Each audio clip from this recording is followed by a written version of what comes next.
Lecture de la première épître de Saint Pierre.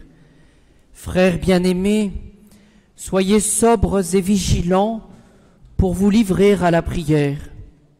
Avant tout, ayez entre vous une continuelle charité, car la charité couvre le grand nombre des péchés. Pratiquez entre vous l'hospitalité sans récriminer.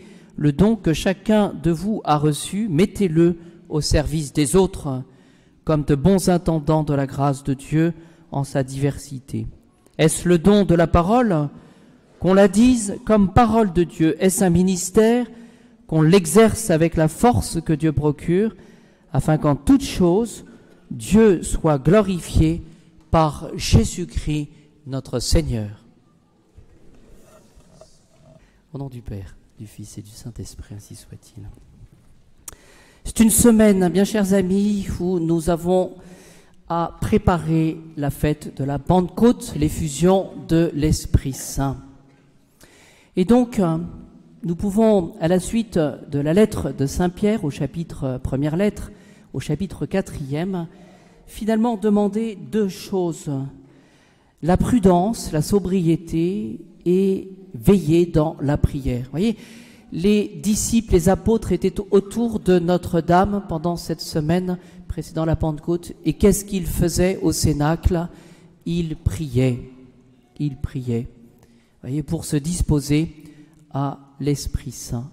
Et ce que Saint Pierre nous dit, c'est qu'il faut pratiquer entre nous, d'avoir un amour ardent les uns pour les autres. Et il nous encourage à le faire pour justement obtenir le pardon de nos propres péchés.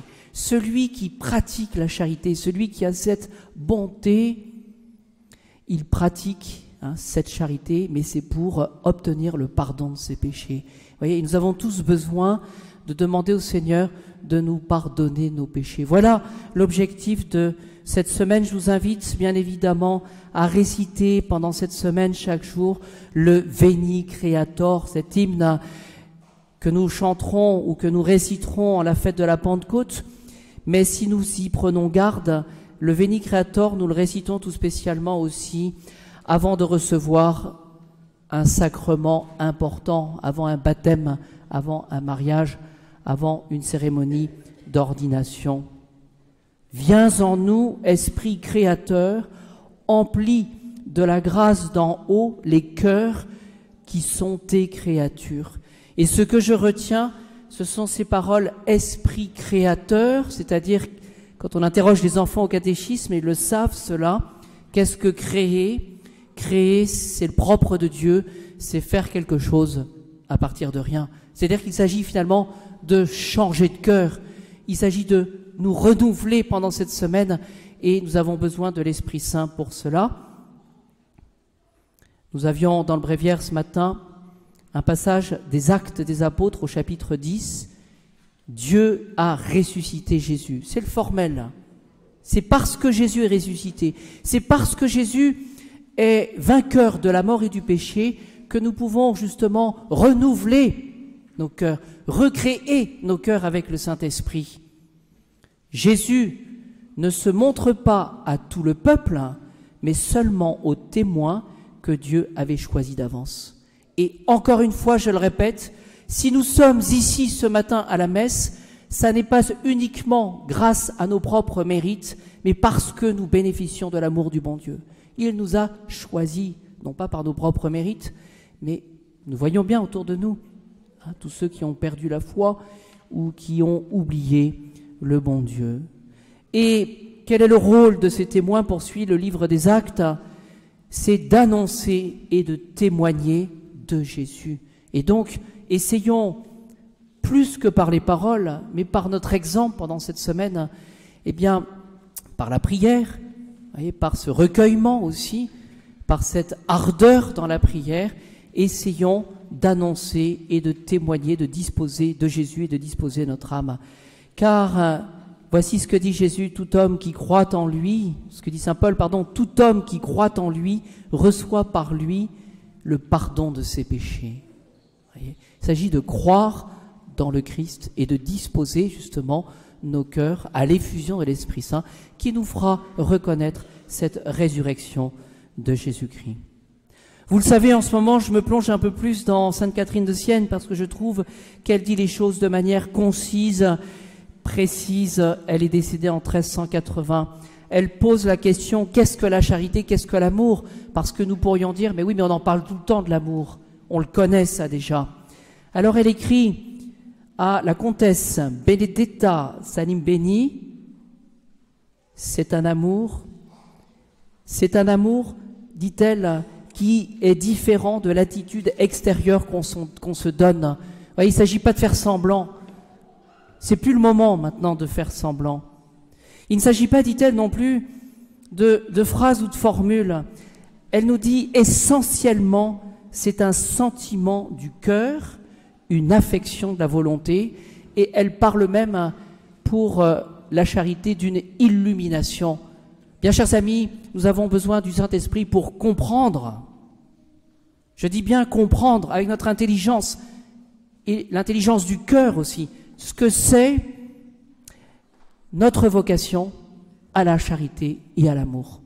Voyez, il y a un moment où on ne peut plus dire c'est fini, c'est pas de ma faute, c'est la faute des autres, c'est la faute du monde, c'est la faute de la société dans laquelle on vit. Nous avons à vivre de ce que nous avons connu, cet amour du bon Dieu qui se donne à nous par la foi. Et elle dit, par la charité, l'homme s'oublie lui-même. Il ne se recherche pas lui-même pour lui-même. Voyez, il s'agit de sortir de nous-mêmes. Il s'agit de porter notre regard justement pour aimer Dieu, pour Dieu. Vous voyez, une sorte de radicalité d'un amour et qui nous pousse finalement à une certaine gratuité. Aimer Dieu pour Dieu. Vous voyez, cessons de penser un petit peu à toutes ces considérations qui sont humaines. Vous voyez, si je ne pratique pas la charité, c'est parce que telle personne est trop difficile. Ben, tout le monde le sait, ça. Mais par contre, il s'agit de comprendre. Alors, 2 résolutions. Résolution numéro 1, résolution numéro 2. J'ai essayé d'être concret. Je me souvenais que Saint Benoît a donné des degrés de l'humilité. Donc, résolution 1, pour sortir de nous-mêmes et aimer le bon Dieu. J'ai trouvé celle-ci, je pense que c'est pas mal, le silence. Silence sur soi-même, savoir se taire. Voilà ce que dit Saint Benoît pour le bon moine. Savoir se taire tant qu'on n'est pas interrogé ou qu'il n'y a pas une bonne raison de parler. Parce que finalement, celui qui parle tout le temps, qui donne un avis sur tout, qui donne ses jugements sur les autres partout, tout le temps, de manière un peu secrète, il parle de lui-même, il se recherche lui-même.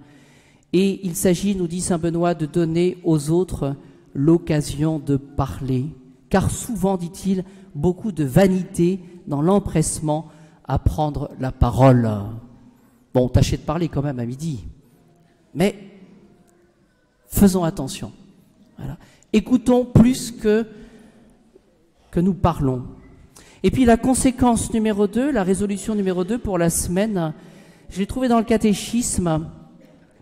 Quand on pense à soi-même, quand on n'a pas cet amour de Dieu, on est enclin, tous, sans exception, au jugement téméraire, au soupçon téméraire et au doute téméraire. Je m'explique, c'est le catéchisme. Le jugement téméraire, c'est une condamnation du prochain sur ces indices qui sont légers ou insuffisants. On parle à tort et à travers et on juge le prochain sur ce qu'il est, alors que nous ne connaissons pas le profond des cœurs. Mais si je vous cite cela, c'est parce que le catéchisme va plus loin. Il s'agit des soupçons téméraires. C'est-à-dire que finalement, on va croire le mal qu'on pense d'autrui. Croire le mal qu'on pense d'autrui. C'est qu'on fait des procès d'intention finalement, le soupçon téméraire. Et enfin, de manière plus profonde, le doute téméraire, c'est la suspension du jugement sur le mérite du prochain pour des raisons, sans raison suffisante. Vous voyez, on va finalement ne pas penser à bien du prochain. On pensera plutôt à mal. Alors essayons, tu as le droit aujourd'hui, essayons de pratiquer sa charité, cet amour du bon Dieu, mais justement à la suite de Sainte Catherine de Sienne, en demandant cette grâce de l'illumination, c'est-à-dire de comprendre les choses, en étant intelligent de manière spirituelle. Au nom du Père, du Fils et du Saint-Esprit, ainsi soit-il.